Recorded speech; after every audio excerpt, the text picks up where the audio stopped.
All right, let's just cut to the chase. There's a story we all tell ourselves, a popular myth that the smartest, safest career for any young engineer in India is to get into IT.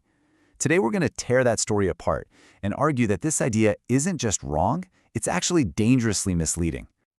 And it all starts with this right here, this number, 3.5 to 6 lakhs per year. This is the bait. This is the starting salary for a fresh IT grad that lures an entire generation down what looks like a golden road. And hey, it's attractive, I get it, especially when you've got loans breathing down your neck. But what if this isn't progress? What if, as one source put it so bluntly, it's a surrender? You're trading long-term, real-world impact for short-term, air-conditioned comfort.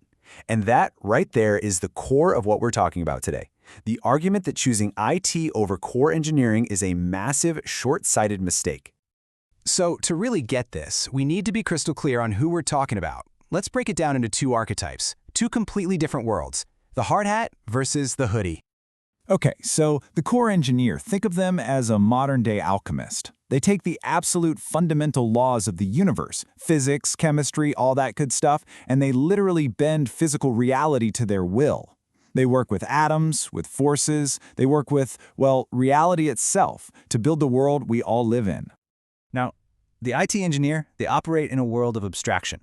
They apply pure logic to shuffle bits and bytes around on a virtual canvas.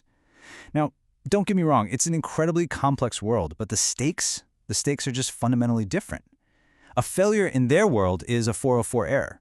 A failure in the core engineer's world is a bridge collapsing. See the difference? And this is a point that gets lost all the time. A mechanical engineer who uses incredibly complex CAD software to design a jet engine is not an IT guy. That's like calling a Michelin star chef who uses a razor-sharp knife a samurai. The software is the tool, not the trade. The core engineer uses that tool to build a real thing. The IT engineer, well, they build the tool. So what does that real world actually look like? Yeah, you can forget about the quiet, sterile office with the ping-pong table. Core engineering is a visceral, high-stakes symphony of controlled chaos. Let's just take one example, the materials and processes engineer. And let's say they're working on something really critical, like a component for an airplane. This is not your typical 9-to-5 desk job. This is the metallurgical Thunderdome. The process is it's mind-bending. You start with a secret recipe of superalloys, materials that are literally classified as state secrets. You melt them in a perfect vacuum, because a single rogue atom of oxygen could mean catastrophic failure mid-flight. Then you use million-dollar microscopes to check the actual atomic structure. And the final step? You take this beautiful, perfect part and you violently rip it to shreds just to see how much it can take. This isn't a 2-week sprint. This is a process that takes years and has direct consequences for national security. And you see this level of impact everywhere in core engineering. It's the civil engineers on site, literally battling unpredictable geology under the sea to build a bridge. It's the plant chief trying to orchestrate 1,000 workers in 100 daily crises. It's the electrical engineer whose math is the only thing preventing a grid collapse that would plunge millions of people into total darkness. The scale is just immense. Now, let's shift gears. Let's leave that world of high-stakes physics and enter what some people sarcastically call the air-conditioned salt mines, the world of IT. Okay, picture this. The core engineer goes home at the end of the day. Their big win? They solved a problem that prevented a deadly, toxic gas leak. A real, life-or-death situation that could have wiped out an entire neighborhood. And then you have the big crisis in the IT world. The code won't compile. Why? A semicolon went missing. The horror, the absolute end of days. Look, coding is hard. I'm not knocking the skill. But the contrast to what we call a crisis, it's absurd. But if you really want to see peak absurdity, you have to introduce a third character into this little play of ours. The fresh out of business school, MBA-wielding management consultant. This is the ultimate clash of civilizations. The consultant shows up with a slick PowerPoint deck throwing around words like synergy and paradigm shift. They propose a new optimized workflow.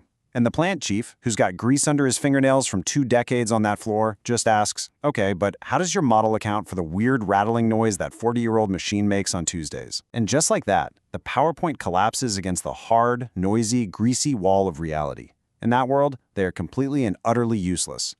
So yeah, the work is totally different. But what about the money? The career path? Well, this is where the plot twist comes in. That early lead that IT has, it hides a very, very different long-term story. At first glance, the numbers seem to prove the myth, right? It starts out ahead, but just watch what happens over time. By mid-career, core engineering has already caught up.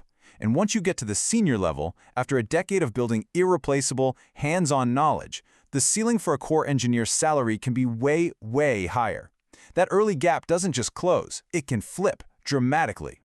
And salary is only half the picture. The other half is stability. And the IT world is famously unstable. The attrition rate for new hires? Over 40%. It's a revolving door. The whole industry gets rocked by mass layoffs, and we're looking at hundreds of thousands of jobs that are at high risk of being automated by AI. The message is pretty clear. That shiny starting salary comes with a whole lot of risk attached. And really, if you want proof, just think about this. The existence of the 6-month online coding bootcamp tells you everything you need to know. If you can get a high-paying job with a 6-month course, that means your skills are a commodity. It proves just how replaceable you are. Deep, valuable expertise, that takes years of getting your hands dirty to build. So it all boils down to a fundamental choice. And it's not just about a job, is it? It's about the kind of impact you want to have on the world. It's about the legacy you want to leave behind. Are you a builder or a button pusher? I mean, the contrast couldn't be more stark. The legacy of a core engineer is tangible. You can point to it. A bridge, a power grid, a spacecraft, an entire factory that gives jobs to a whole town. The legacy of a lot of the IT world, on the other hand, is ephemeral. It's lines of code in a forgotten database. It's making a buy now button a tiny bit more clickable. It's digital tools that will be completely obsolete in 5 years. And that leaves us with one last big question.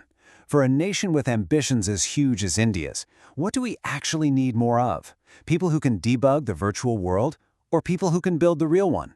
The choice that a whole generation of engineers is making right now is going to decide that answer.